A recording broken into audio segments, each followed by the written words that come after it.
Sweet. Black Ops 2.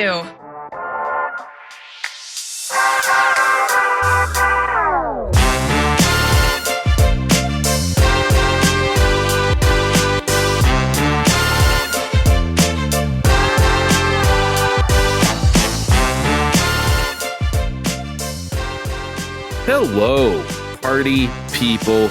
It's your boy Dre. This is The Fine Time. I am here with the Steve and the Kevin in the Video Game Land. Oh, I was going to steal Video Game Land this week.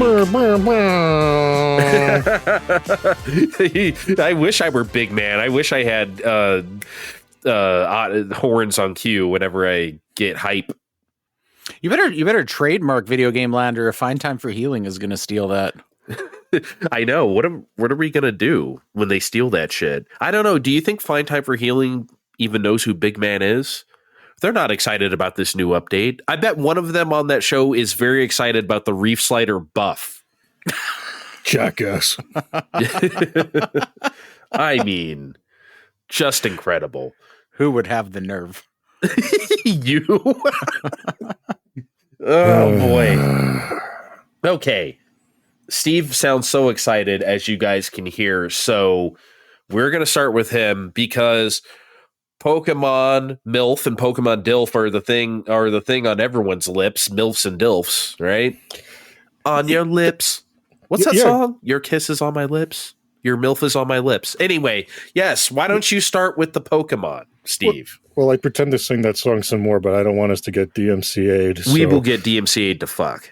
So don't do that. Yeah, I won't. And you know what, guys? I had so much fun playing games from this year on this show last week. I thought I'd do it again with playing Pokemon Scarlet, or Pokemon MILF version, as we affectionately refer to on the internets. Pokemon DILF is Kit from Kit and Krista, right? I mean, it looks exactly like it. I can't unsee it anymore. No, it when they first showed them, I was like, that's fucking Kit. Anyway, that was his last deal at Nintendo to model for Pokemon DILF. Anyway, go on. So anyway, I know what everyone at home is going to ask me, and no, Wobbuffet is not in the initial Paldean Pokedex, and they took away my fishing rod. So you know what? This game is unfucking playable. You can't just fish? wrap it up. We'll move on to You can't fish? No fishing rod in this initial build of the game. I sincerely hope it's coming in the expansion pack that I shouldn't have to pay for to get fishing. Build. We all know that Pokemon the Wild Teal Yonder is coming in this February or some shit. I thought we already decided on Pokemon Gilf. Well, yeah, that's what we're going to call it on the side. But anyway, real talk. It takes about an hour or so for the open world of the first truly open world Pokemon game to get there. And, you know, that's fine. It'd be kind of weird if you were just in the middle of the woods and a guy just walks up to you. He's like, hey, you want a beaver, a bear, or a badger? Okay, you're on your own. Good fucking luck, asshole. So, no, it's good that they start you out at a house that's across the way from your rival's house, and you have to walk in a big area to get to the school. I'm sorry. I was just thinking of on our previous creative endeavor when you were talking about the DLC for Sword and Shield, and you said something like, "Then you get the icy horse or the fire horse," and I was like, "What?" I had to back up like 5 minutes because you went on from there, and I'm like, "I'm sorry. I gotta know." Anyway, so yeah, so I actually don't. So one of the starters is a beaver. No, we have a cat, a duck, and a fire crocodile this time. What did you do? Oh, I went with the duck because because we're taking place in Spain. He's pretty much Donald Duck. He's a baby Donald Duck who, well, I'm not going to say what he turns into for spoiler concerns, but yes, they give you an initial area to explore, and you know it's fine. You get to learn all the bit of intricacies of, you know, exploring a bigger area that's not just here's a bird, here's a rat, go to the next town. I spent like an hour or so wandering around here, and I ended up with like a full team of 6 Pokemon I wanted to get to use more by the time I made it to the Academy, which is the which is the the pretext for the rest of the story, where you're supposed to be learning shit. And this is where I fuck up. They try to guide you in different directions, like, oh, you could pursue the legends. If you want to do that, you might want to head west for a start, or if you want to start headed towards gems, the best way to go there is to head east. Me, being a brave explorer, I decided to go back out south and head back towards an area that was previously blocked out to me. I wasn't intimidated by the sudden jump in level of Pokemon that were suddenly level 20 something versus my level 10s and 9s. What a man. Walked across the bridge in Dragon Quest, huh? I sure fucking did. I spent nearly another half hour trying to do this because I was able to play up type advantages or whatever to do paralyzation or sleep, and I didn't even catch a few of them this way. And I'm marching my way through this. Hey, I know Pokemans. I don't need no stinking school to teach me what to do. Until I ended up finding the fancy terrestrialized which is the this game's gimmick, where they change one into one super type of itself or others. A level 50 Leafeon, which is one of the things the Eevee became at some point.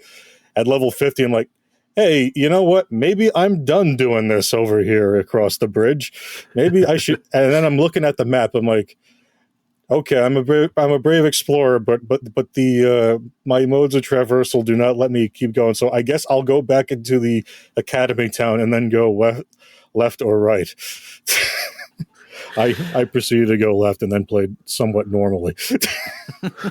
What made you have the burning desire to go down there anyway? Did you just like, oh yeah, that is exactly what I'm doing, or like you just? They told me I could go anywhere I want on this treasure hunt where I learned things about Pokemon, and I said, challenge accepted, motherfuckers. You know they're lying. You know they're lying to you. Oh, you can't go wherever you want.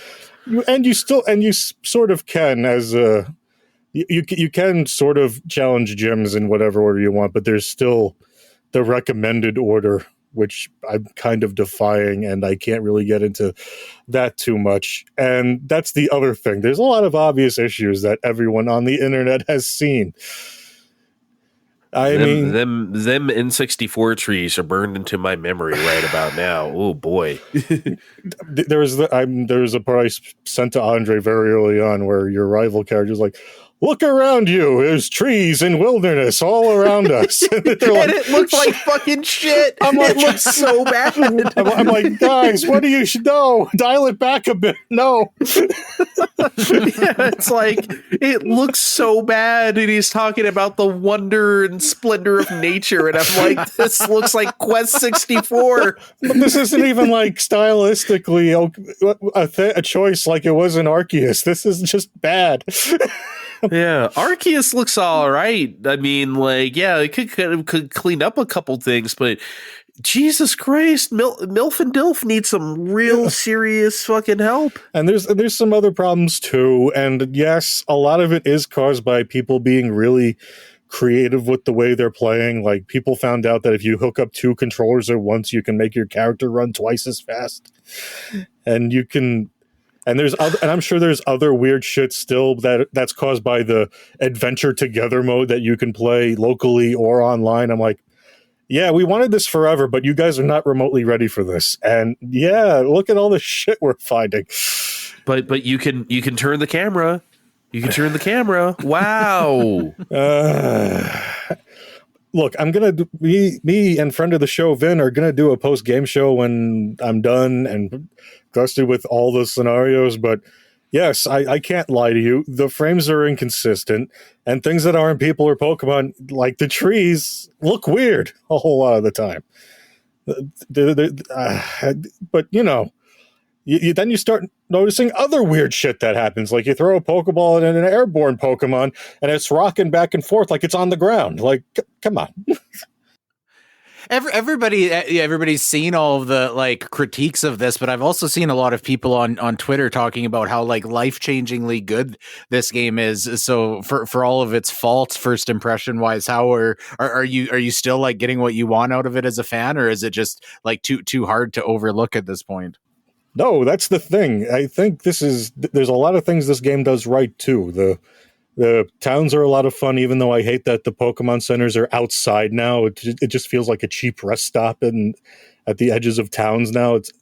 They feel less cozy to me, if that makes sense. Like it's weird. You go outside and there's the thing, there's the center, the store's right next to it, and then there's another thing that lets you make TMs. It's like, geez, why don't we just? Where's the guy selling crack while we're all just standing outside? Jesus Christ! My God, you haven't seen this, Andre. It's not great. I mean, it wasn't a great choice. Have you beat the game yet? No. I'm like, I'd say about 2/3 through with any given of the number of the tasks. Okay. Because in another creative choice, they split the gym, the legendary Pokemon, and the evil team into 3 different things that you can just tackle whenever you want. Wink, wink. So when they have you can do the gyms in any order, is there are they at least fairly clear about, we suggest this is the next one you go to, or is it just kind of a mishmash that you can easily just fuck your way up on? Oh, you can fuck your way up on it fairly easily. I was very much hoping for because even the anime is like, okay, you get a challenge based on however many other badges you have so far, and here it's like, this would have been a great opportunity to practice that, but they don't. There's still a very recommended order to things. I think I found the 4th or 5th gym second, and then, which was weird because I'm already spending a lot of time in the wilderness catching and whatevering and battling, so they were okay for that. But then I found gym number 3 and I crush him in and as many turns as they had Pokemon. So that's almost more disappointing to me. Just the technical side of it is obviously frustrating, but it seems like there's wasn't even a lot of thought about the fundamental design from the beginning, the way you explain it. There wasn't a lot of care that was put into a period. It's not just that it was rushed. That makes it seem a lot more of let's just get fucking anything out the door and it's going to sell. And selling it is. We'll talk about that later, but Jesus. But that's the other thing. Underneath, it's still Pokemon, and it's still a lot of fun, and there's a rich community here, and, I'm hoping to, still get more involved with this than I did for S.H.I.E.L.D. in the end, because I did buy this digitally. Unlike last time, we're I keep getting tweets for things I'm not doing this battle season. And this time, I just might. Do I have any other questions? You all look like you have more questions. I'm out of the AMA.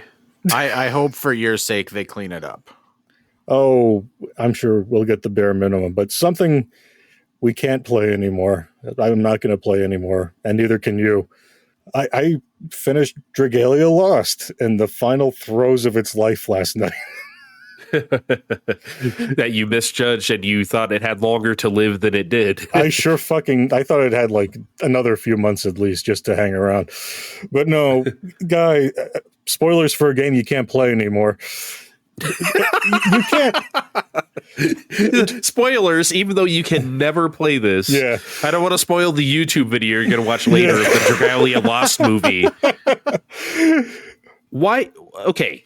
Let's start here. Why did you want to even finish off this story? I mean, all of us have lapsed from this game. I made it some months until it really pissed me off. I was playing every day, and then it was just well, you're not this power level, so you can't do this event. And I'm I've been playing every fucking day. What do you want from me? So I was just well, fuck you.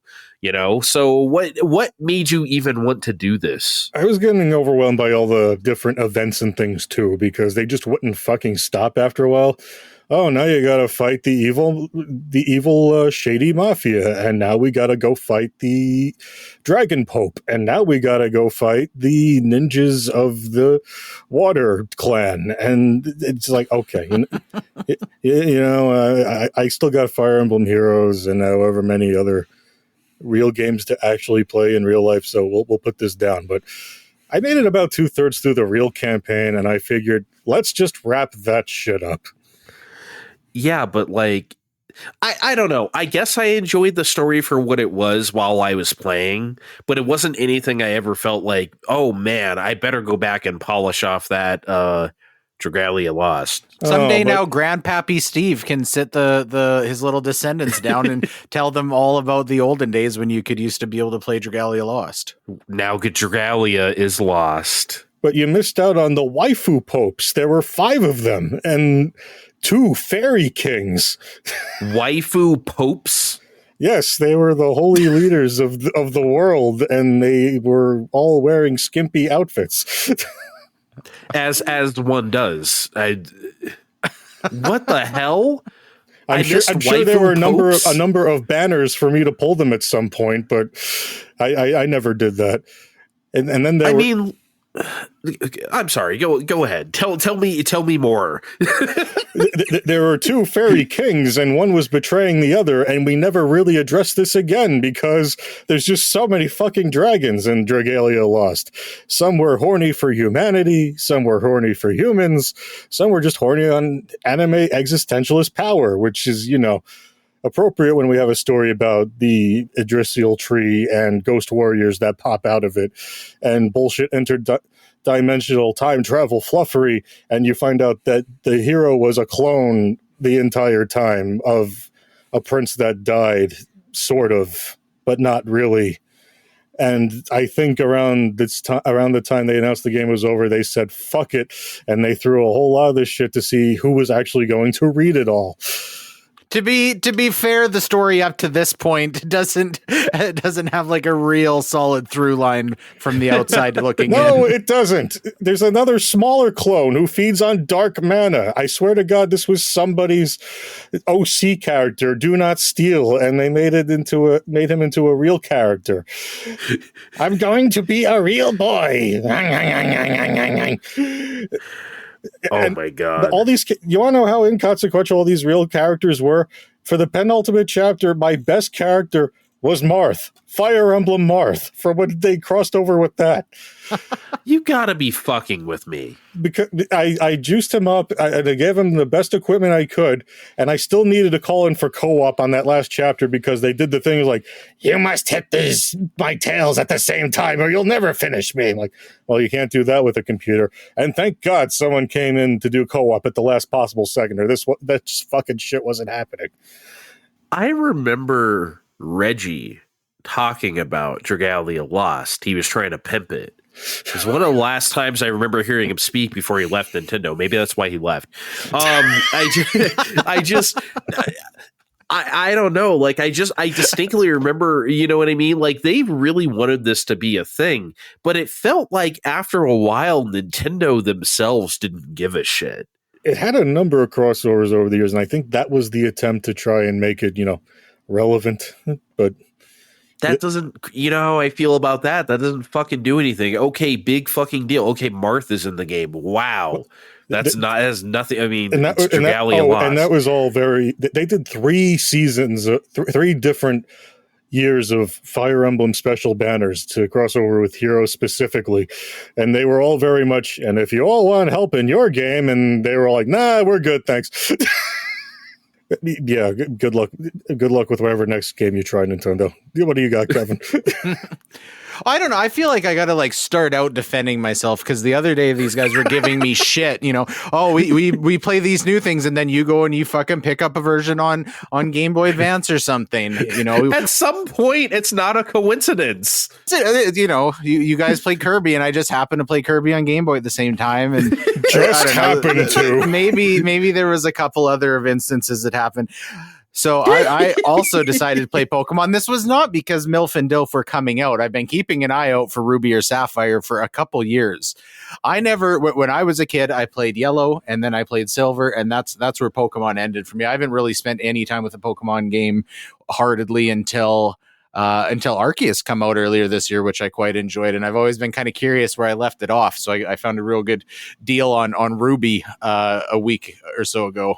Want to hear my Pokemon history real quick? I played Blue and I didn't beat it. Then I played Diamond and I didn't beat it. That was the end. Oh, well, that's pretty lame. See, that's even worse. Yeah. So Andre did not, in fact, Pokemon. Well, Nope.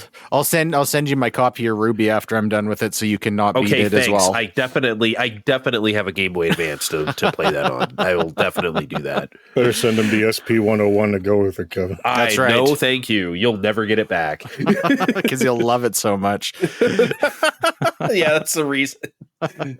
Anyways, so I guess what did I find out looking back on this? It's sorry to be very deep on a podcast. It's more or less what you would expect as a gradual progression from the first two. It's quite polished. It seemed strikingly polished, kind of from what I remember following up from Silver. Except I was very surprised. I maybe very stupidly kind of assumed so Silver and Gold had that day-night cycle, which I thought was awesome. They also had like days of the week, and I kind of just expected that carried through the rest of the Pokemon titles, and apparently that was a one-time thing because that's totally gone. What carries through and what doesn't is incredible. Gen 5 had a season system where winter, spring, summer, fall cycled through each month. And you played for 4 months, you went through all the seasons. They never did that shit again. And there were Pokemon based on that they still haven't quite reconciled getting organically again. Yeah, that kind of, I don't know. I really like that idea of like, if you want to catch this certain thing, you got to play after 7 p.m. or whatever. And I felt like I was kind of missing that just because I thought it was going to be there. I talk about the polish, even there's like just aesthetically, they've got the reflection in the ponds and everything. It looks really good, but there's still kind of a weird potential for a sharp difficulty spike at gyms in the early game, which and maybe Steve can speak more to this. I remember when I played Yellow is because usually if you start Yellow you're going to be building up your Pikachu, and then when you get to the first gym, which is the rock type, Pikachu sucks ass, so then all of a sudden you've got to go and like grind for a whole bunch of time. And that happened for me here too. The first gym was fine. I got to the second one, I think I had my starter, which was the grass starter, and then also what was the other one I had? Anyways, none of these were good against this gym, so I tried like 4 times, and then I had to go spend an hour and a half like grinding up a fucking Zubat or something to be able to get through the second gym. I don't know how you can like get around that because of the way the strength and weakness system is so intrinsically built into the base game. So that was something I was going to ask you, Steve. Is that something that like kind of gets addressed later on, or is that just always if you don't build up the right Pokemon? That you had a problem at the second gym, because there is nothing in your starter lineup that is weak to fighting types in that second gym. I was at like so the my starter, which I don't obviously not that invested because I don't remember the name of the starter, but it was like 3 or 4 levels above the both the Pokemon the fighting gym guy had, and I was just getting like repeatedly fucked. I feel like I understand the mechanics of the system. I don't know. I was struggling, and then he uses the super potions like repeatedly. I don't know. It was bullshit. Maybe the game's calling you out for playing it 20 years later, because they usually just use the potions once. They do have a time system, but if you don't play it within the first 10 years of relevancy, they just fuck with you. To legitimately answer your question, though, most of the Pokemon... Okay, Pokemon Yellow is weird because they kind of expect you to either grab a Mankey or a Butterfree, and those are weird to find in the first place, and whatever. But moving along... If you don't have what's right there, if you didn't pick the right one, usually there's other Pokemon nearby that you can get and raise and take on whatever gym that is fairly close by. Even Cerulean Gym in the first game. Oh no, I picked Charmander, and now Misty's beating the shit out of me. You can head up north and get a Bellsprout or Oddish, depending on what version you're playing. And but at least something that's like at like a half decent level, because at the second gym, the Pokemon level of the gym leader is like like 16 or 17, and everything in the surrounding area is like level fucking 8. But did you only use your starter that whole time, Kevin? No, I had the starter and one other, I don't remember what it was that I like, primarily focused on, and then I had some other backbenching riffraff. Who is more disrespected, Zubat or Bidoof? I feel like Bidoof has ascended into almost okay, actually. So I think it's Zubat these days. Really? Okay. See, I would still say Bidoof. People like Bidoof, ironically, I think. Anyways, enough of me being B-rated because I struggled with the second gym on a 20-year-old Pokemon game. You know what? I think that's why I never beat them either. I always get to some gym where like someone beats the crap out of me. And it's like, well, I don't want to play this anymore, and then I don't. there is a high expectation of grinding, I think. Yeah, in my defense, I just don't want to fucking do it. So. Yeah. Well, I went on to play something a little bit easier. I've been having a real hankering lately to play Forza Horizon because that's been a real early winter time thing for me, both when I played Horizon 4 and Horizon 5. So I've been thinking about Horizon lately, and I remembered they had that Hot Wheels DLC that came out, and I'm not. That's right. That looks so fucking cool. It did the see. E3, I didn't like that, and didn't do anything for me. And I definitely like if there would have been DLC for Forza Horizon 5 that interested me, I would have been a day one thing because I really like that game. I don't have any like specific affinity to Hot Wheels. But I just had a little bit of an itch for Forza period, so I thought maybe that would scratch it. Now for that DLC. It takes place in an entirely separate area from the main map. So it takes place up in the clouds, and then there's like in the clouds there is a mountainy area and a very vertical jungle area, and it's very bushy and lots of waterfalls, and then there's this like giant snowy volcano area, and they're all isolated from each other in the sky, and then they have all of these Hot Wheel tracks that go in between them. The majority of the races you're playing take place on those tracks, and then sometimes, between one of those three biomes, it kind of integrates the world in between it. There's some fun things with the tracks, right? They got loops and jumps and revolutionary magnets where you can stick to the track, which is just unbelievable that somebody invented that in a video game. It's amazing, huh? Amazing. And speed boosts and like slip and slides and stuff like that, but not enough that it like really keeps it that engaging. After maybe an hour and a half of primarily driving on orange and blue Hot Wheels track. Well, it is fun going around the loop-de-loops. It just wasn't enough to like mix it up. I would have rather spent a lot more time in those individual biomes, but they're just there to support the Hot Wheels track. I mean, and it's not like I'm hating this because it's still that they've got that arcadey feel that's the same as the base game, and a good sense of speed, and the control is great. But just spending so much time on the Hot Wheel track has kind of dampened my excitement for it. I think if they would have come out and they would have said for a large scale DLC pack, we're going to do just like more races and story on the base map, I wouldn't have been that excited about that. But in retrospect, to be honest, I probably would have preferred that than doing the Hot Wheels DLC. So I don't want to like just seem like I'm constantly pissing on it, because it's not horrible, but I think the effort, if they're going to put in the effort to do an entire separate area and large scale DLC for that, it could have been better spent somewhere else, in my opinion. Oh boy. Okay. I mean, I just remember when it was shown and I was like, this looks cool. And you were just kind of like, yeah, right. And I was just like, well, look, it looks the part, but I guess it's kind of shallow. Yeah, I don't know. Maybe I'm just an old fucking grump. Well, you're younger than me, so it's okay. Oh no, is it my turn? Do I have to talk about Death Stranding? Because I really kind of don't want to. Man, I wanted to play this, but time makes fools of us all. I'll get there someday, but you're on your own. Go get him, Andre. You should still play it. I'll put that up there up front. Oh no, I'm going to, but You go get him, Tiger. We believe in you. Oh, boy. So remember when they first showed this at whatever E3 that was, and we were like, what the fuck is this? And then like they showed some more, and then we kept saying, what is this? Like, remember that? I remember distinctly the one where Guillermo del Toro was holding the baby and like going through the war zone or something like that. And we're like, what the hell is going on? Yep. Right? I actually just got to that scene in the game last night.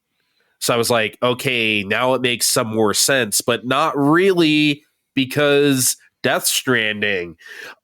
the first 2 hours, 3 hours of this game are insane. Like, it'll make you feel like you're insane. Like, it's one thing to have like mystery and symbolism and whatever, but without that like carrot leading you on, you know what I mean? That little like glimmer of like keeping you forward, it all just becomes like a mash of like, I don't know. I mean, I'm sorry, I shouldn't be nice to it. It all just becomes a bunch of crap. There, I said it. I said the word crap on Fine Time. It's gotten better as it's gone along. I've actually enjoyed, I don't know, I've maybe played 25-ish hours so far. I can't believe this game is that long. And I've been enjoying myself more, but at the outset, I was just like, I don't get it. It is pretty wild that in the Trump era of America, of some say we are still in somehow, they go on about saving America and rebuilding America and reconnecting everybody from coast to coast and everything like that.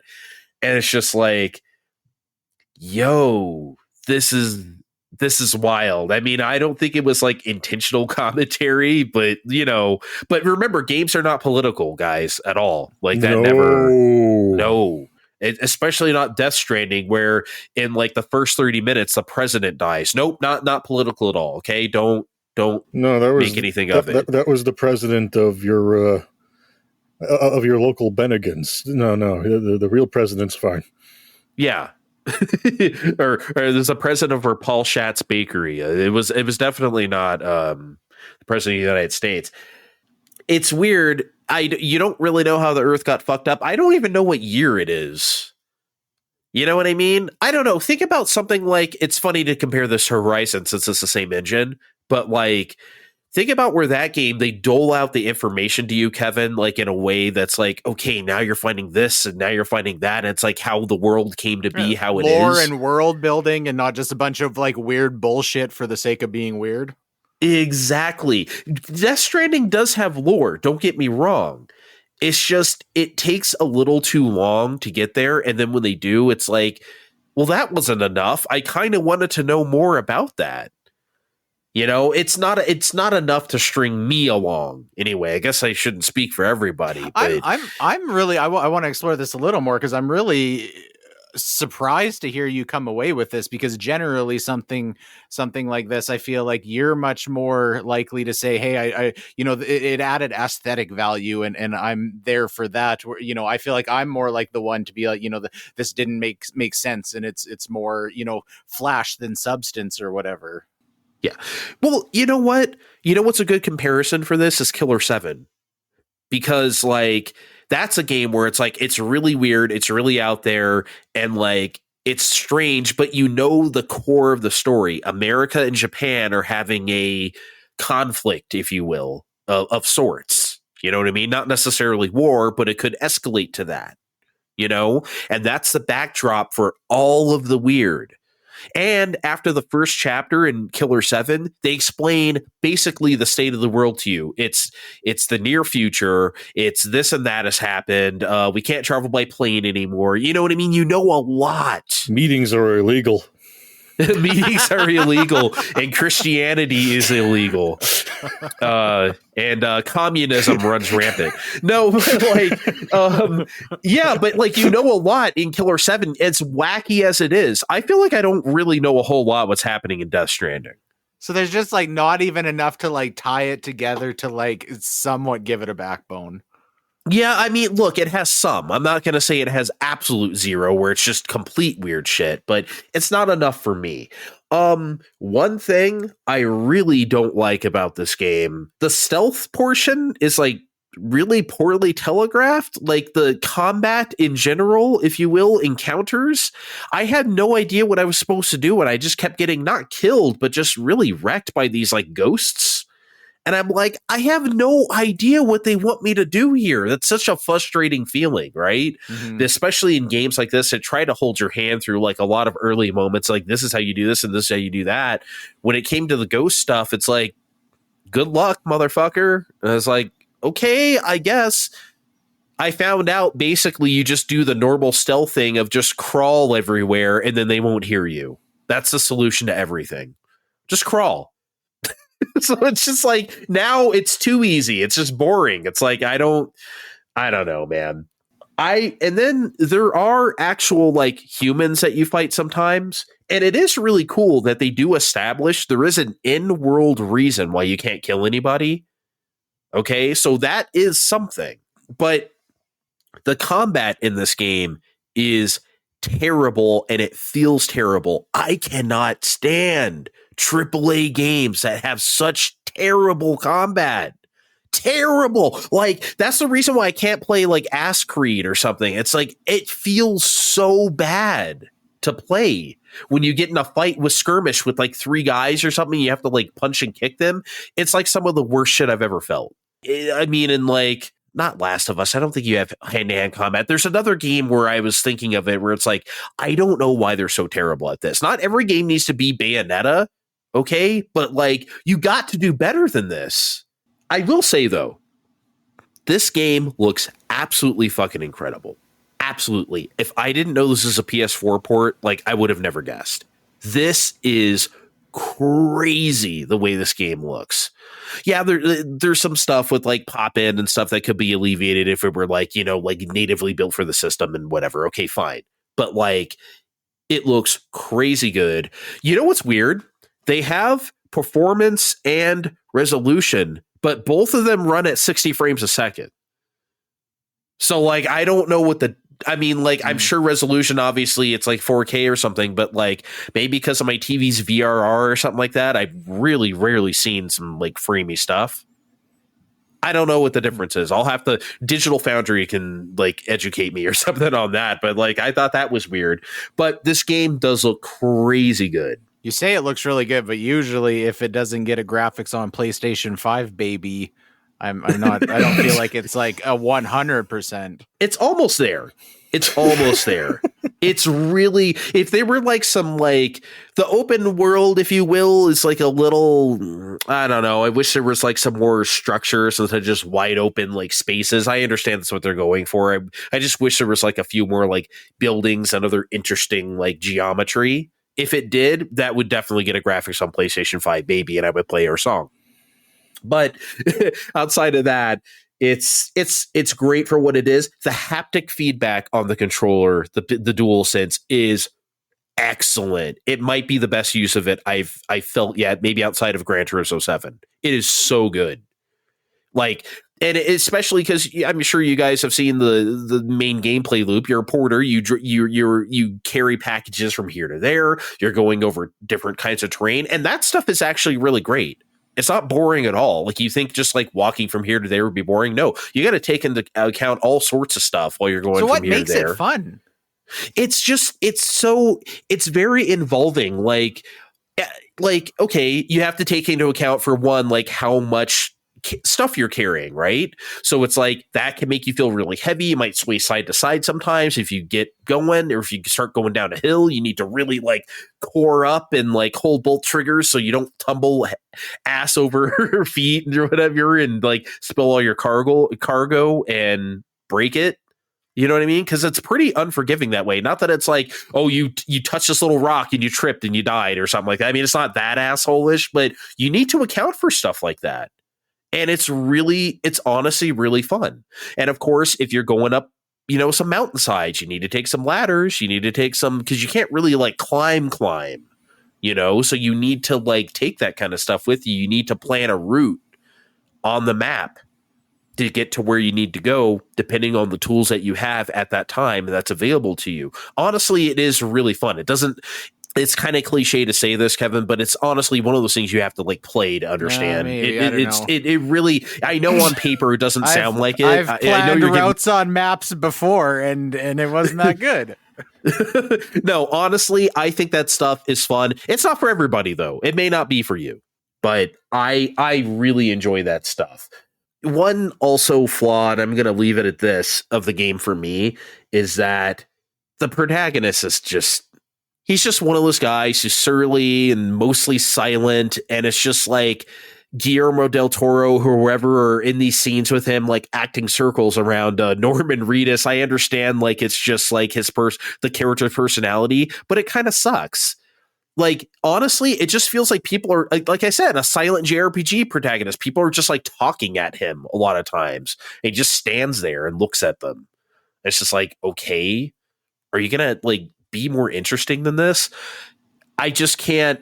I don't need the main character to be like happy-go-lucky hero guy, but you got to give me something, you know? And he's just kind of a blank slate to me. And it's just like, it's really boring to for people to just talk at him. And he's just like, and he's not even like well, I don't give a shit and I'm out of here. I mean, sometimes he is. Just indifferent. Yeah, indifferent. Or like I said, just literally says nothing. And it's just so fucking boring sometimes. So I don't understand. Are you going to finish this? I will finish it. I'm pretty far in. I looked up, they go by chapters. I looked at what chapter I'm at now versus how many chapters there are. I'm pretty close, so I will. I'm enjoying it enough to beat it. I know I've like shit on it a lot here, but honestly, I could talk more about the crappy, motivationless, snidely whiplash villain they have in this game who's just like, haha, I'm evil. I'm going to show up and do evil things. Okay, bye. You know, like that kind of villain is like my least. It's like Final Fantasy 15, guys. That guy, it's like the worst kind of villain. I don't know. The way you said snidely whiplash, I was kind of hoping like, so does he like pull ladders away just as you're about to use them? Because that would be kind of funny. Yo, if Snidely Whiplash laughed like that would be fucking amazing. But the less said about him, the better. Oh, one more thing before we go to break. The social aspects in this game are crazy good. You know how it's like you hear at conferences where people are like, oh, other players online will be able to help you do this and that. And then if you do this, you can see other people. It's like, bullshit. That's never going to work like that. And then it never works like that. We're always right. This Death Stranding actually pulls it off. It's actually really cool. So if you put ladders up on a thing or something to get up a mountain, you might see other people's ladders. So if you forgot one, and you can give likes to the person who gave you the ladder and everything, it's like a whole social thing. And it actually works. I know it sounds goofy, but like, can you dislike ladders? No, you cannot dislike ladders. You cannot give dislikes. No. This jackass threw a ladder in the ocean. I don't know what this guy's problem is. If we're winding this down, when you take us out, can we, it doesn't need to be for Death Stranding. Can we just get a graphics on PlayStation 5, baby? Because now I got to hear it. Okay, you want graphics? Let me see if I can find... Steve, you smell that? You smell those graphics over there? What kind of graphics are those, Andre? Graphics on PlayStation 5! We'll be right back!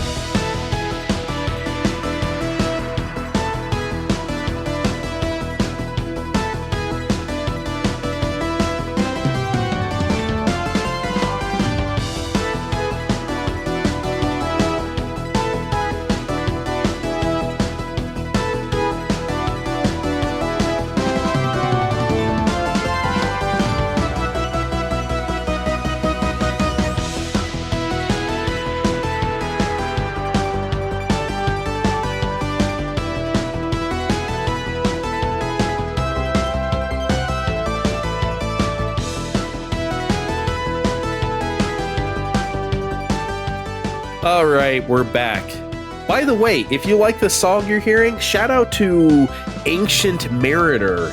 If you need great music for your podcast, like the one you were hearing right now, check him out on Fiverr. He has done other stuff. If you've heard our Mega Man and Bass podcast, we've made extensive use of his work there. Great guy, Ancient Mariner. Go check him out.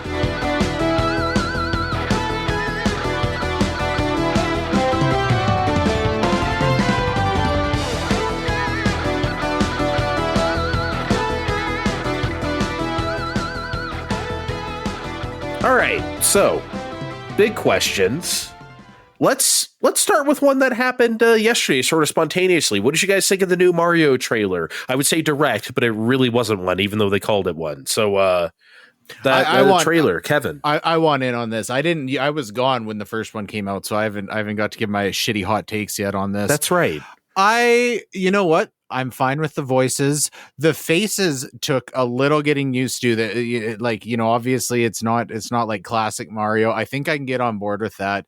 especially with the second trailer. You know what I didn't really like is it really seems like they've kind of made Mario into this like goofy bumbling fool, and I don't know. I'm almost surprised that Nintendo signed off on that. It, maybe the trailer is just a bad example in compared to what the movie is going to be, but that was the sense I got, and I'm also fine with it because I'm not putting that much stock in this. I'm glad it's happening. I'll go watch it when it comes into the theater, but I'm not like super invested in, how good or bad the Mario movie is. But I do wish they, gave him like a little bit more respect. I feel like Luigi's sort of the bumbling, you know what I mean? Especially as just, I don't know, it seemed like Bowser just had him in his clutches. I don't think Luigi's the one that's going to get to do anything even like here. right off the bat, like Donkey Kong slaps the shit out of Mario, and I don't know. It just as is the order of the world. I don't need Mario to have like all of this prestige, but I don't want them to like just. Well, he just got there. How much prestige do you want him to have? Well, it's his first day. What do you want? I know. Were you the best at your job at your first day? It's not his first day in my heart. Oh my God. Steve, what did you think of the trailer? Okay. I already complained about Chris Pratt, and I'm not going to do it anymore today because we all heard that heartless woohoo during the kart scene. We all heard it. Oh, shut up. What do you want? A little more enthusiasm. That's what I don't want. That's really annoying in a movie. Okay, but when you're driving a car on a fucking rainbow, and that's the first time you're ever doing that, you don't have to pretend that's like business as usual. You could be excited about it. He was. I thought that was great. That was obviously the best part of the trailer, right? That blew me away. People, the sleuths online have spotted Funky Kong driving a cart back there. I didn't see that until I saw Funky Kong trending on my Twitter. He was towards the back of the pack, and Diddy and Dixie were in the crowd while Mario was getting the shit beat out of him. Obviously, what I care about here, if we're going to talk about any technical aspects, is the redesign of Donkey Kong, which I think looks excellent. I'm so glad we stopped using the rare render, as Miyamoto said during the direct, which, I mean, I'm sure he couldn't wait to get rid of. We all know how he felt about Donkey Kong Country, so... He had a T-shirt, too. I'm starting to think there might be they keep saying the Odyssey people have been working on a new Donkey Kong. I think we might see it next year during the pandemic. The Odyssey team thing. Yeah, I guess so. I don't know. I thought it was great. Princess Peach, great. She had an axe. That was kind of badass. That was kind of polearm, whatever it was. I was into it. I've been optimistic about this movie from the jump. And there's no fart jokes. I was very scared we were going to get lots of fart jokes because that's what Illumination likes to do. They like to nothing's happened in 2 minutes. Someone make a poo joke. And y'all really think this is going to be Minions? Like, it's so weird to me why you guys would think Nintendo would allow that. Someone is going to fart. You don't think there's that's what I was going to say. Somebody is going to fart in that movie at some point. Yeah, someone's going to fart. One or two of those because he's a plumber and ha ha ha. We got to do that somewhere. Do we see Mario's butt crack? The unrated version, we get to see the butt crack. Who's going to fart? Is it a toad? A toad going to fart? It's going to be Luigi while he's getting interrogated. I think Yoshi. Yoshi. Okay. Yeah. All right, Yoshi fart. I got really excited about that for some reason. I don't know why. Look, we all know Foreman Spike's going to get pushed in the Joker acid at the end of the movie and become Wario for Super Mario Brothers, the movie 2. Wario is not going to be in this movie. He's not. Foreman Spike is. We already know he is. I forgot who's voicing him, and it's going to be a post interstitial credits scene where he becomes Wario. I'm looking forward to this. We should definitely, as a show, go watch it that weekend, and so we can blab about it here come April. So, Kevin, next big question. Yeah, back to Pokemon MILF and DILF. Scarlet and Violet reportedly sold over 10 million copies worldwide in its opening weekend. Apparently, the fastest selling Nintendo game of all time sales record. Jesus. But we've been talking about the horrible technical issues and the negative reception that it's got. So, is this going to be a turning point in the franchise? Is this going to hurt public perception, or are they going to change their, kind of lack of polished ways moving forward? Steve, do you want to start? I mean, I got a few different ways to tackle this, but look, in short, no, it's not, because even if it takes a slight hit, it's not going to be enough to make a major difference. Pokemon is always there, and it's primarily selling to mostly kids, and they're not counting frames and aren't looking to usually break the game. The people on Twitter are about a fraction of the people of that 10 million. You're not hearing from all 10 million people that are playing Pokemon right now. You're hearing from a handful of vocal fans. Yes, it'd be great if they tackle some of the technical issues. I would welcome that wholeheartedly, but to say, oh man, next time it's gonna drop in sales, and there'll be a real competitor like Nexomon that's gonna step up. That's not happening. Everything sells though until it doesn't, right? We always say everything's on top until it's not. I know that sounds like a stupid thing to say, but it's like you never know when that's coming. And I'm not necessarily saying like this bad press is going to be the catalyst for Pokemon, but at some point, right? Pokemon has never been it is a technical achievement, but in certain ways, but in other ways, it's always been a mess too. People, you think back to Pokemon Red and Blue, people think missing those a feature. No, it's not. It's a fucking bug that mostly erased your game if you didn't do it right half the time. That wasn't there on purpose.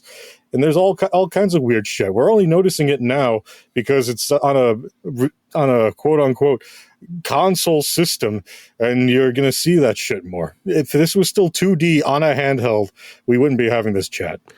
I guess what I'm trying to say is it's remarkable that Pokemon just hasn't missed.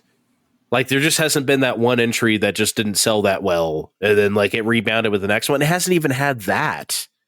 It's not like, oh, Pokemon Black and White only sold like 3 million copies or something, but then they rebounded with 10 million with the sequel.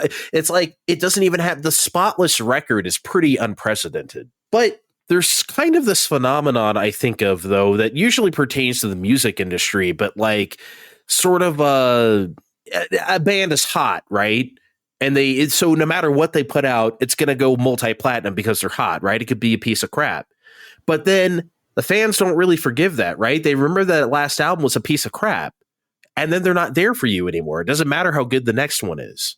I'm not saying games necessarily work that way, although it can. Like, the Dreamcast was going to flop no matter what. Sega had dicked around everybody throughout the entire 90s with their stupid 32X and Saturn and, oh, just kidding, here's the next thing, that it didn't matter what Dreamcast did. Dreamcast is great, but it was sunk by Sega lack in faith in Sega. Nobody was ever going to buy it. I'm not necessarily saying that's going to happen here with Pokemon MILF and DILF, but I can see a world where things take a little bit of a downturn because, like, I remember the last time I bought it, it was just kind of whatever. And I'm not just talking about technical problems. I'm talking about the game itself, which obviously I haven't played, but, people have issues with that stuff too. We talk about, the majority of those players are kids and they're not counting the frames, but I think just the overall lack of polish, while maybe it's not going to distinctly turn them off, it's not going, maybe it's just not going to like hold a special place in their hearts, like something else that they might find that does look a little bit more polished and a little less cheap. Yeah, I just kind of feel like that's got to happen at some point. Maybe not in our lifetime. Some things do really hold on for that long, and like maybe don't release like Arceus in January and then Scarlet and Violet in November. I was floored that we were getting that this year. I figured we were going to get a real expansion pass for Arceus this year, and then MILF and DILF next year. It's probably too much of them. Okay. Next big question. Kevin's rolling his eyes already. So I was not. Yes, you are. I decided for you that you are. Oh, for the next story. Yeah, no, I'm they're rolling. You're right. Yeah. Okay. See, I told you, baby. On Kind of Funny Games, Sony Santa Monica game director Eric Williams said he would love to work on Castlevania next. Quote, "You guys can make it happen because you have the audience of the world here," he said to Kind of Funny Games. "I don't know what I'm doing next, but if someone gives me that Castlevania license, we would love to make that." So, Steve, on a scale from awful to terrible, how bad of an idea is this? Andre, you've been listening to me lately.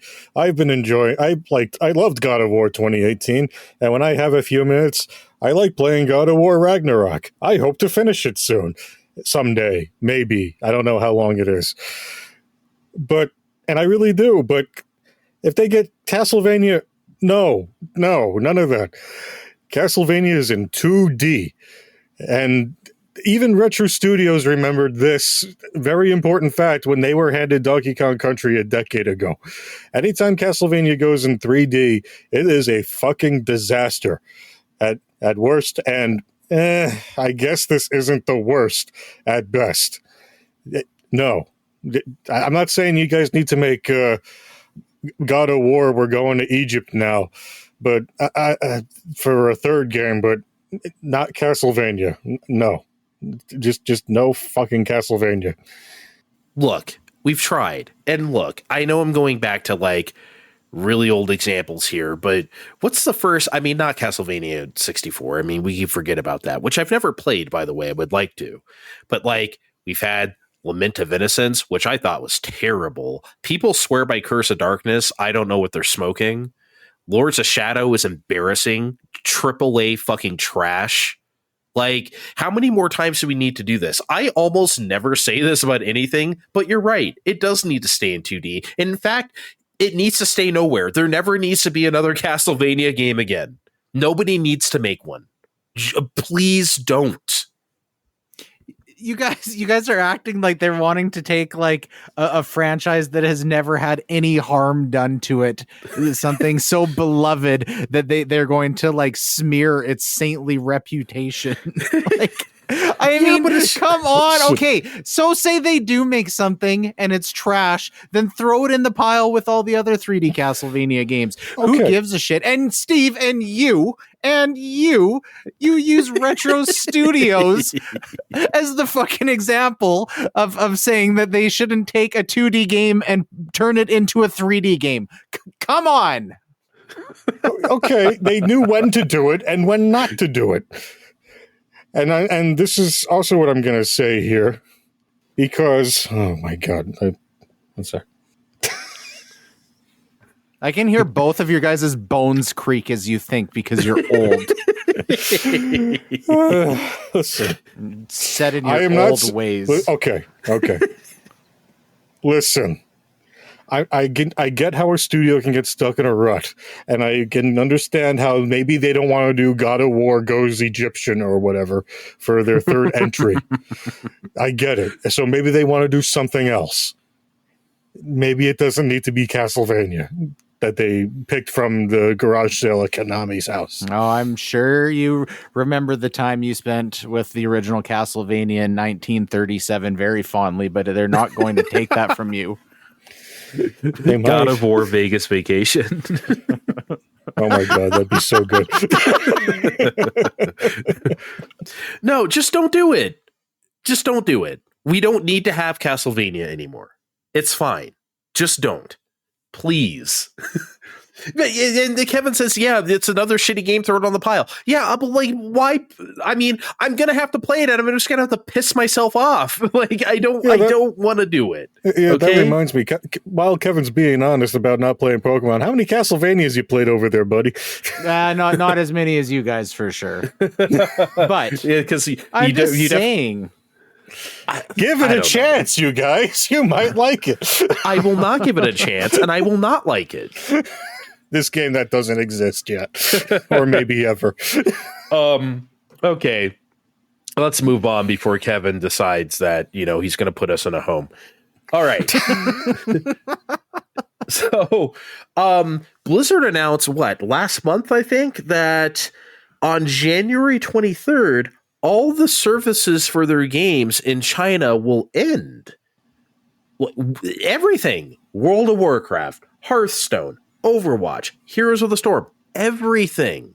Blizzard only said that it had failed to reach an agreement, quote, that is consistent with Blizzard's operating principles, end quote, with their Chinese publishing partner NetEase. And NetEase says, quote, material difference on key terms, end quote, as the culprit. So a bunch of corporate speak. We're never going to know the truth. However, one of the top heads at NetEase actually said on LinkedIn, and I quote, one day when what has happened behind the scenes can be told, developers and gamers will have a whole new level of understanding of how much damage a jerk can make.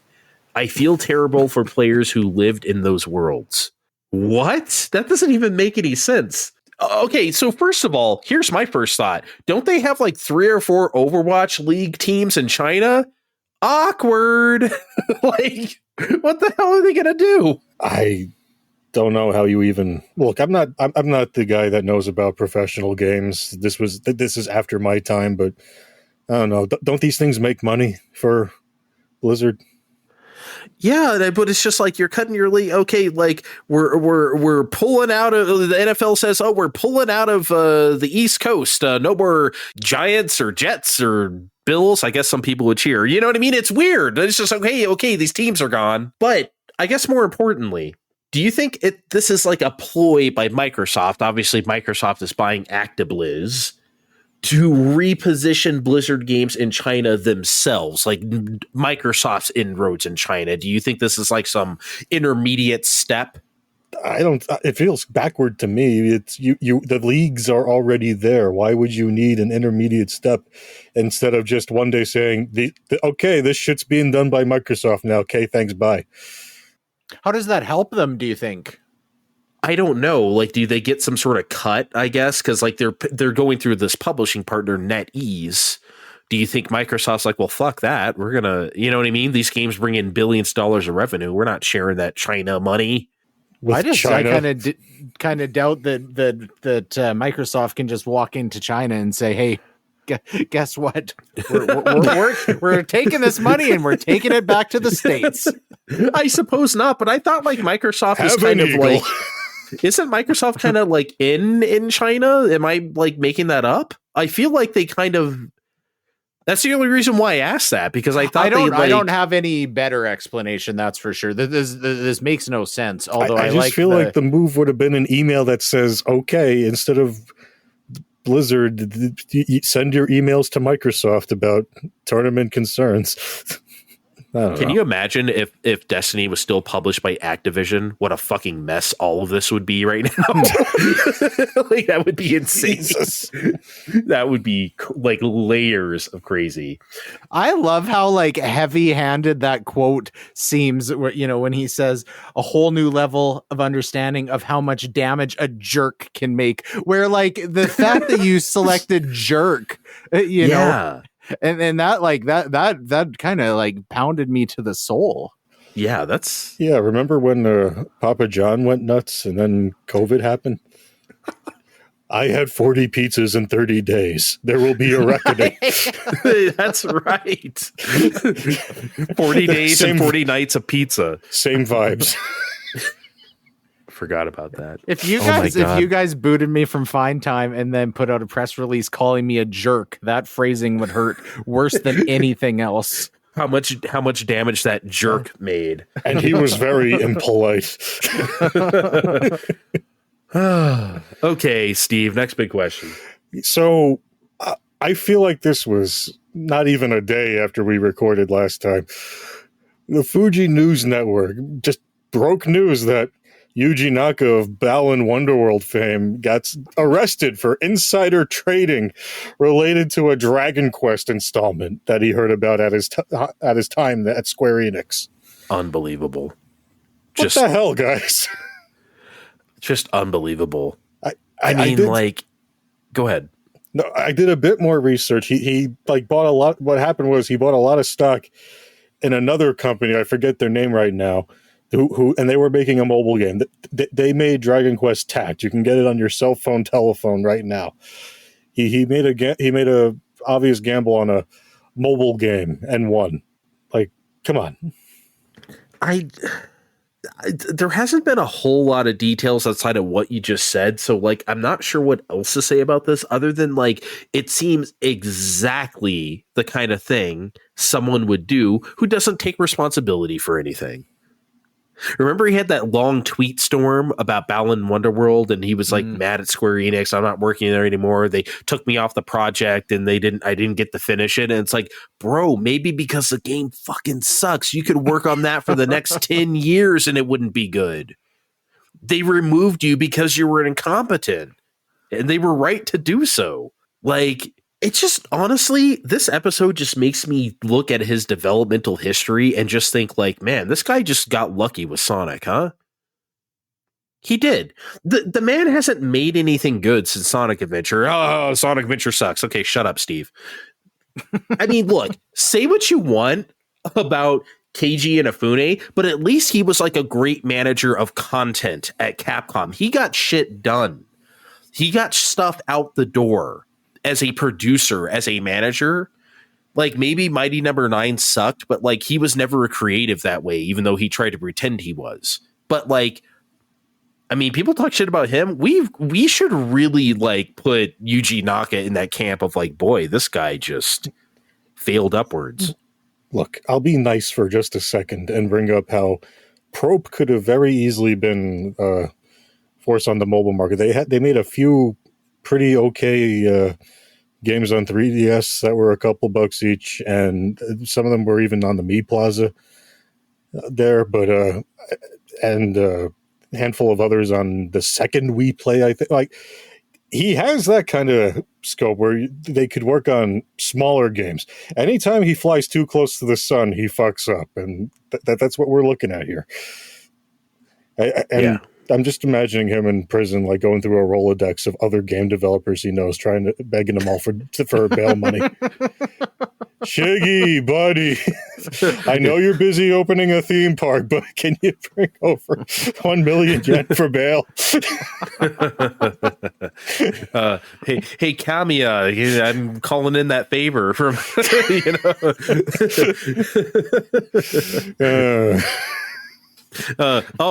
he's probably BFS with Yu Suzuki. He probably call us Sega buddies. Hideki Naganuma. Oh boy. I don't know, man. Just pathetic. Just, honestly, I don't mean to be too mean about it, but honestly, it's just pathetic. Like, it really is. There's no other word for it. Anyway, let's move on to our last big question, Kevin. You guys want to hear about what smart thing Kotaku did next? Oh, yeah. Tell me all about it. Yeah. So on November 15th, Kotaku posted a story that basically was just saying that there is a file containing scans of every copy of Nintendo Power that's been uploaded to archive.org. The majority of those scans came from the site retromags.com. And then it actually, there were a few conflicting sources as to where the rest of them came from. But regardless, of course, that file upload on archive.org was gone pretty much before anybody had a chance to take a look at it. So they did give credit to retromags.com when they hosted the story for having uploaded the majority of the scans. And Retromags currently does still have them available online. But this exact same thing has happened before. Like the exact same thing. I remember this happening a few years ago when Kotaku posted a story about Nintendo Power scans being available. And then all of a sudden, of course, this is what forces Nintendo to come in and say, okay, well, if this is hitting mainstream news, we need to, make it look like we're doing something about it. It's even on the Retromag site. One of the more prominent members in the chat on the main page said, it's nice that it's credited, but this is going to get us in trouble. Yeah. So here's the question: like, are they? My assumption is they're just very selfish and they're just trying to get clicks, or are they literally so fucking dumb that they can't even remember or don't realize what's going to happen when they post that story? To me, yeah, like I just don't understand why they keep doing this. They're like your annoying friend who just can't play it cool in front of your parents, who will just blurt out that you smoked weed last night at their house or something like that. It's just like, don't say that. What the hell is wrong with you? Yeah, Kotaku just, I mean, look, this is a site I've never, ever liked. Ever. I've always thought, whatever, I don't need to go into it. But you remember this time last year about Metroid Dread, right? Remember they were like, oh, you could play it on this emulator or something like that. And it's just like, what are you guys doing? No, they didn't say go pirate the game. No, they didn't say, but it's like, you gotta have more responsibility than that, Kotaku. You have to. I guess they don't, because they never do, huh? So what's the answer? Are they just really fucking dumb, do you think? Yeah, I really think like it's their headlines and like the site is sensationalist bullshit. Like, I mean, that's basically what they do.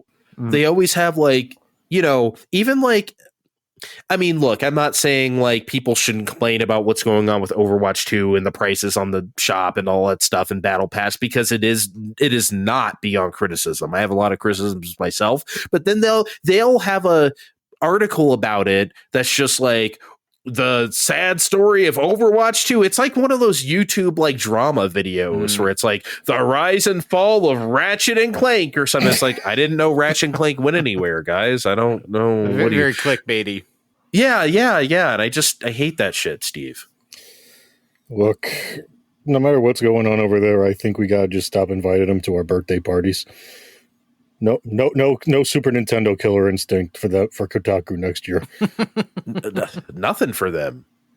Why do they actually, do you know the reason, Kevin, why they've been waiting 10 years to upload them? Is that some sort of like safe harbor, or is that their own So retromags.com, so their in-house rule is that they don't upload anything until it's 10 years old. So a lot of these things they already have scanned and preserved, but they don't make them available until it's 10 years old. Some magazines have gone after them before and they say we don't do this magazine period. I believe they have had issues, and I think I might be wrong about this, but I think it might have been directly related to that previous Kotaku article that we had mentioned, where they have taken Nintendo Power stuff down as a whole before, quietly kind of put it back up, and then it just goes nowhere because this site is more for the people who are looking for this stuff that are able to find it, not for one site to just say, hey, do you remember this thing, and just the fair weather person that happens to click on that's what ruins it. But I think probably because most of them came from Retromags, and we're now just in December 2022 hitting 10 years since Nintendo Power was over. I assume that was the reason. Maybe somebody took most of those scans and then went and scanned the last issue or two and decided to upload it then. I guess so. I just don't understand why they're so litigious about this. Like, who gives a shit? How can you like actually monetize those like magazine scans? Like, I get it. I'm not one of those people who are like, oh, Nintendo's assholes for taking down, the Metroid 2 remake. I never say that shit because it's like you can't do whatever you want with other people's IP. I'm always the guy who says that. Okay. But like in this case, what is the game? I don't think, because they've obviously been aware of this before. This has caused issues before, and then quietly when these things go back up, I think this is much different than a fan game using their IP. I think they're fine with it. Well, and just when something comes out on fucking Kotaku, that's when they're forced to say, hey, we can't let you do this because this is company policy, blah blah blah. And then once everybody forgets about it, 6 months down the road, it just goes back to normal. Yeah, well, I hope so, because Kotaku, don't be a narc, please. Yeah. Fun fact, just to plug myself, I have done some magazine scans that are on retromags.com myself. Ooh. And they turned out pretty good. Nice. What magazines? I did a couple of probably like mid to late electronic gaming monthlies that were missing from there, and then some of the late 2000s official Xbox magazines that I had sitting around. I miss magazines. I really do. I was a game fan freak. Yeah. I read a little Game Pro here and there, EGM, but like, man, I honestly do. I understand that's not prudent anymore. In this day and age to have magazines like that, but I do kind of miss it. Anybody that did enjoy that stuff, I certainly implore you to go to retromags.com, because they're not just like pulling shit that they found that other people have done off archive.org and just sourcing it from other places on the internet. There's like fairly stringent requirements to have the scans be of good quality. And they have a extremely extensive catalog from, of magazines from all over the world that you can find like sorted by country and everything. So it's a good way to spend some free time if you're interested. Kevin, how many issues of Jugs did you help put up there? No, they rejected those ones. They said keep those for your personal collection, and obviously some of these pages don't separate out. They got stuck in your scanner. It fucked them all up. Is Jugs 1G or 2Gs? 2Gs of memory source. That's what I thought. Okay, I'll find out during this break.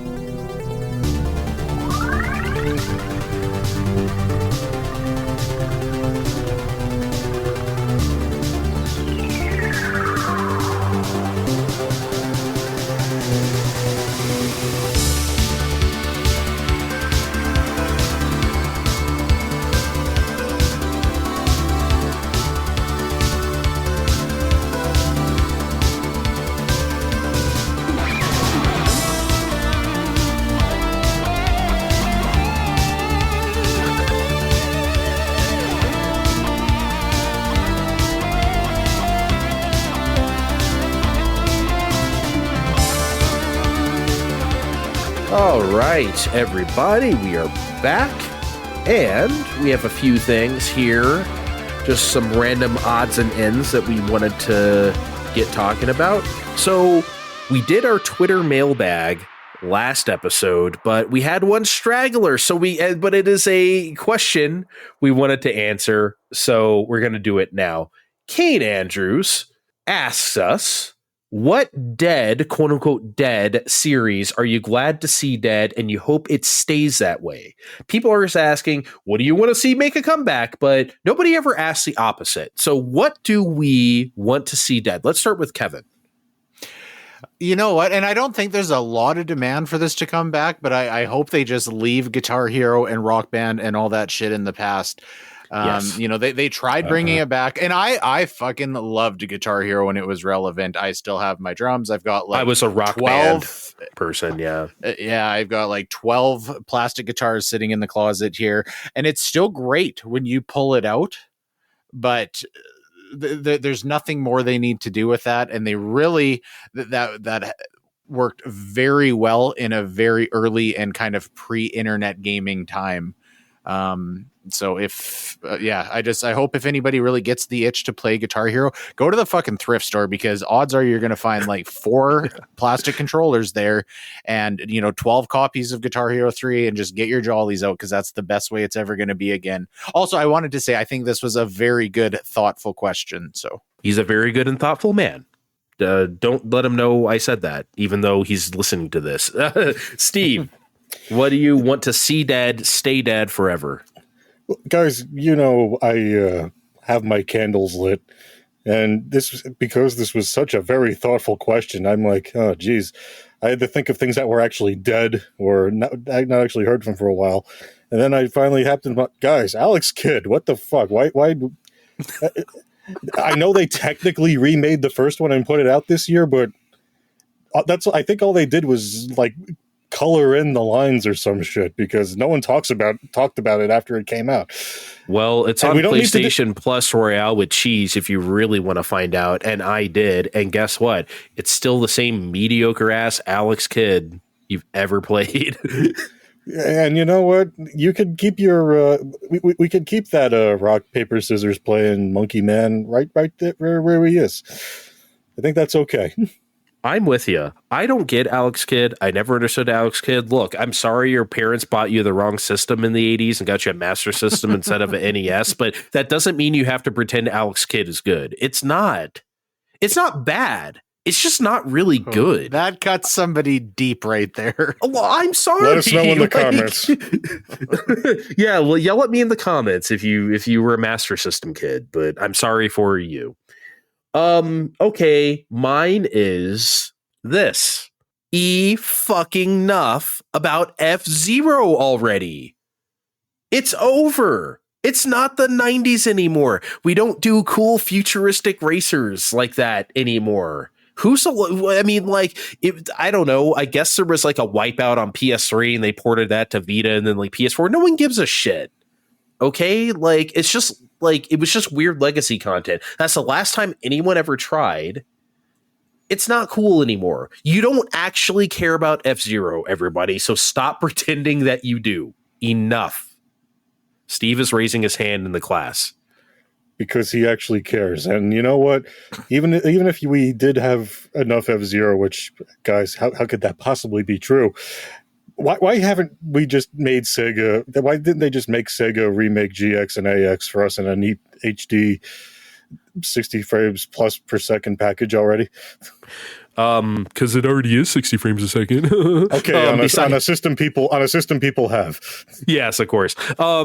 You're right. No, when F-Zero X came to Nintendo 64 and it's Nintendo Switch Online, I hella played that shit. I love F-Zero X. I love going back to them. We don't need a new one. That's all I'm saying. It can stay where it is. Like, if they want to do some, like you said, some sort of F-Zero GX, AX menagerie, some sort of re-release, cool. I'm here for it, but that's it. I'm with you. Yeah, like these guys with their big opinions today. Oh, I didn't play Pokemon, but here's what I think about decreasing sales in upcoming years. Well, I don't need to play F-Zero anymore. Your bad take from last episode about the casual puzzle game with the cat is still like lingering in my mind as like maybe the worst take on Fine Time ever. So like I still think you have some places. Steven, I think this is a monkey paw thing too, because in an alternate universe, we got a new F-Zero, but it was on Wii U, and you had to hold the gamepad up to look around the outside of the cockpit to be able to, see around the turns. That actually was one of the Nintendo Land games. Ugh, awful. Anyway. I'm sorry. My mind is trying not to do a Wii U thing right now. Kevin just put me in a space. Wii U launch to me still is like the funniest thing of all time, but I'm not going to go into it today. We're not going to do that. We're going to keep it in 2022, and we're going to talk about, I guess, games of the year. What? What did I do? No, nothing. Sorry, I'm an idiot. I thought that the next segment was our most anticipated game for next year, and I was going to call you an idiot for saying we're keeping in 2022, but I'm way off base. Sorry. Yeah. See, no, it's fine. See, I'm a little on base. 2022. As Kevin said, we're going to tackle this from a few different ways. Actually, just two. We're going to talk about our favorite game that came out this year, just our straight up game of the year. I'm already mad at Steve. And we are going to talk about our favorite game that we played this year, not necessarily from 2022, because, we can't play everything when it comes out. So we're going to give both of those. I'll just start. Okay. Game of the year. I actually had to think about this because for me, this was a really good year. Honestly, like there's been Horizon Forbidden West. There's graphics on PlayStation 5, Gran Turismo 7, all sorts of great stuff this year. For me, though, it's Kirby and the Forgotten Land. It is the best Kirby game. No, maybe. It is the best Kirby game there is. Now, my previous favorite was Amazing Mirror. Now it's this. It's just an incredible game. It's just the best. I don't know how Steve didn't pick this, but he didn't pick this. Let's do our games of the year 2022. Then we'll go to games we played this year. But So Steve, go next, so I can get mad. Okay, my game of the year 2022 is the Live Alive remake, and we did an episode on this, so I'm not going to go too far, but the things I liked about it, I liked so much it outweighed the bad parts about it, and I'm not going to go into it further than that. So I am. This motherfucker. Go listen to, by the way, if you listened to our Live podcast last week, thank you. But if you didn't, this asshole agreed with every bad thing I said about the game. Oh, it's game of the year. He agreed with everything I said, Kevin. Everything. I mean, that doesn't preclude him from choosing his. I'm not you, Andre. Nothing is perfect. Oh my God! You wish you could beat me. What? Who said that? That was a weird place to go. Yes, Andre, it was. That was weird. Fucked up, if you ask me. No, I get it. If you asked me in 1999 what my favorite game of the year is, I would have said Sonic Adventure, and talk about flaws, right? So look, I understand, but I don't understand too. So just know I'm being slightly judgmental. We critique what we love. Yeah. Well, for me, I haven't even finished my game of the year yet, but honestly, it's Ragnarok. And what was it? A couple episodes ago, I sat and ranted and raved specifically about the combat, and I fucking can't get over it. Yeah, it was no contest. It was Ragnarok. What about a game you played this year that was like your favorite? I got a few honorable mentions because some of my favorite stuff I played this year. Forbidden West, Stray, I really liked. Andre got us to play Strider 2014, and I was a little bit hesitant about that, and I had a really good time with that, despite the fucking. I had a lot of fun with that too. Actually, the text problems, which we don't need to go there again. PS3, 360. What are you gonna do? Huh? Yeah. I really enjoyed The Last of Us Remastered that I played very early this year. Yoshi's Island I played for the first time this year, and Arceus I really enjoyed. Okay. But hands down, the favorite thing I played this year was Gravity Rush, especially because I was kind of a surprise. I wasn't really sure that I was even going to like Gravity Rush at all. And Gravity Rush 2 is on the PlayStation Plus Royale with cheese service. And I've just been like I'm definitely going to play it, but I'm just leaving it to sit there for a special You know what? day. Let's go. I haven't played it either. Let's do that together then.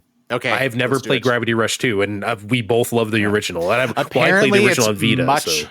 Apparently it's much longer than Gravity Rush 1, but yeah, let's hook up on that sometime then. Yeah. Okay. I'm there. Steve, best game you played this year, not necessarily from this year. Sometime over the summer, even though it's almost exactly a year later, I played No More Heroes 3, and I fucking loved it. It was just even though it's anyone that's played the first three of these, well, yes, there were three. I'm counting that weird early Switch title in there, Travis Strikes Again or whatever, as a No More Heroes game. It just felt like the most fully realized idea of what this janky-ass game was always meant to be.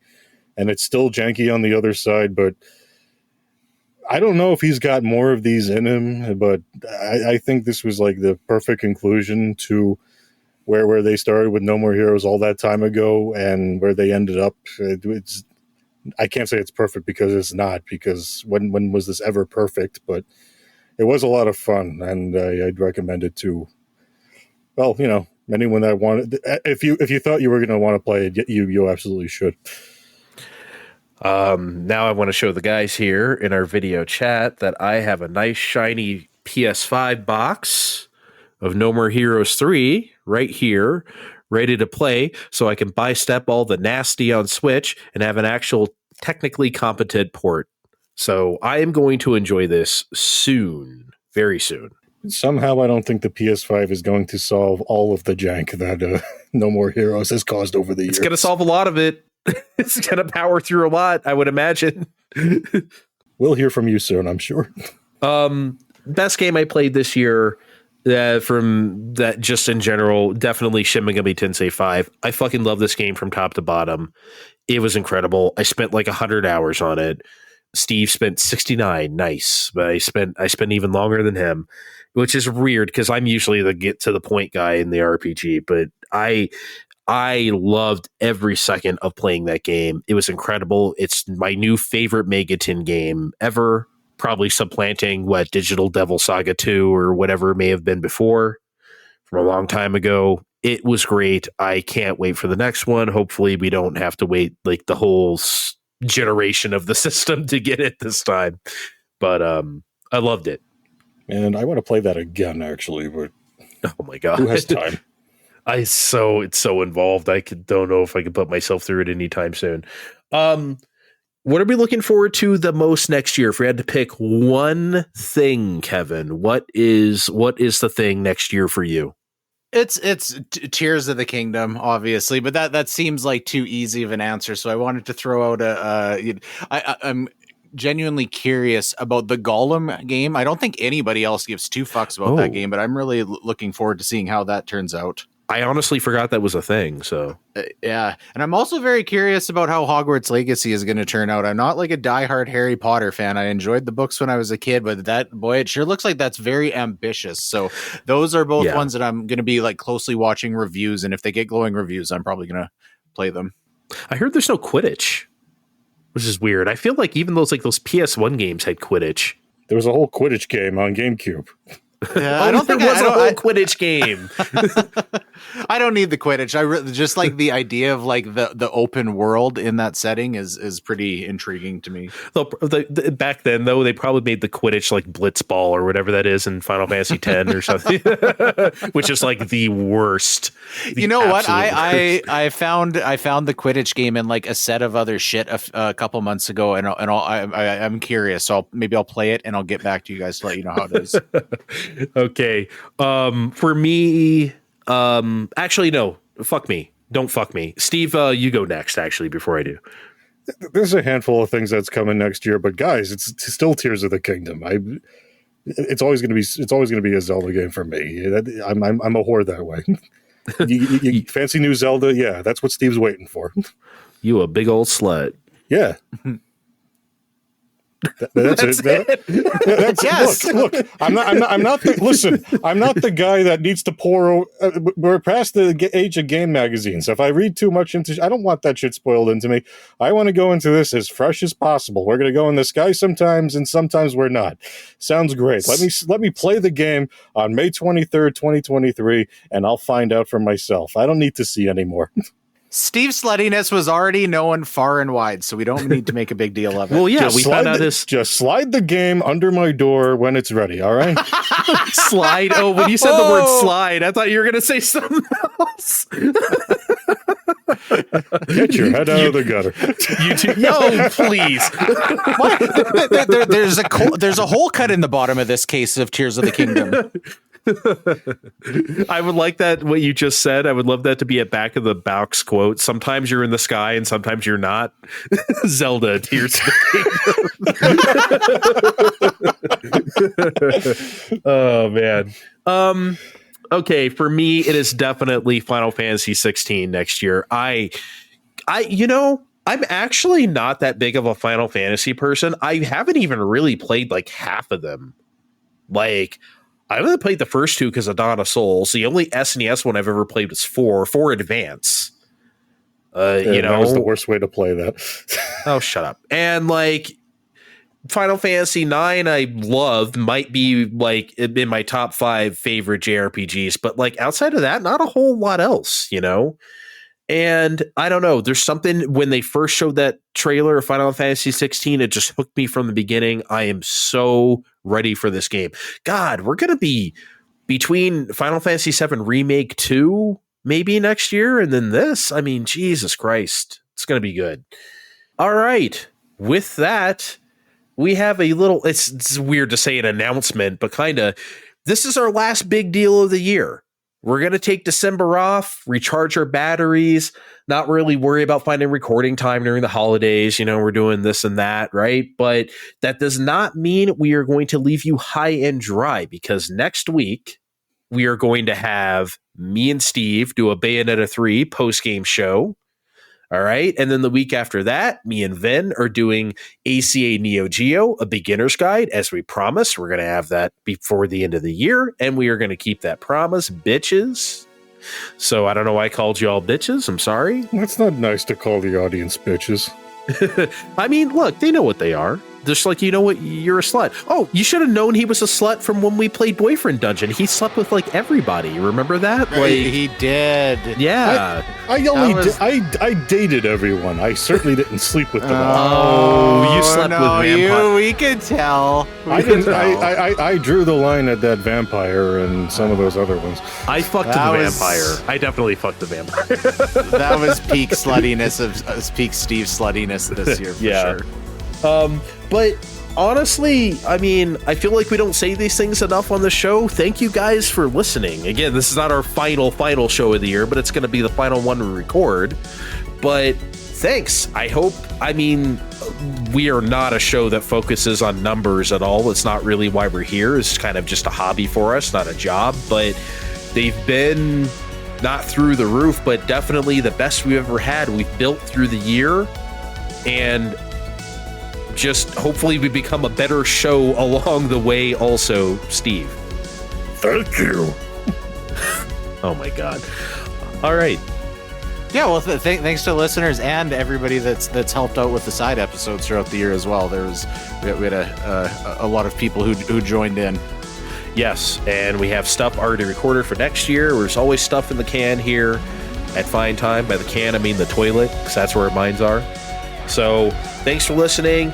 Enjoy the rest of the month, and we will be back with the next big deal the first week of next year. See you next time, guys. Bye.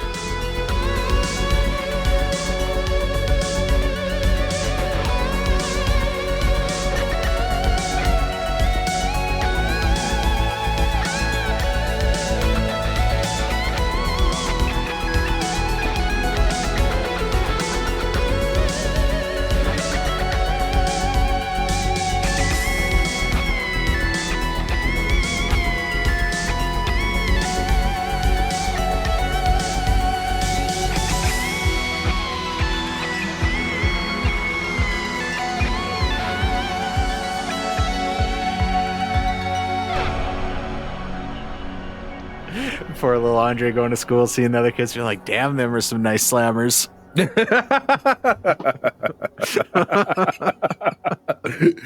That is going to be pasted to the end of this episode out of context. Okay.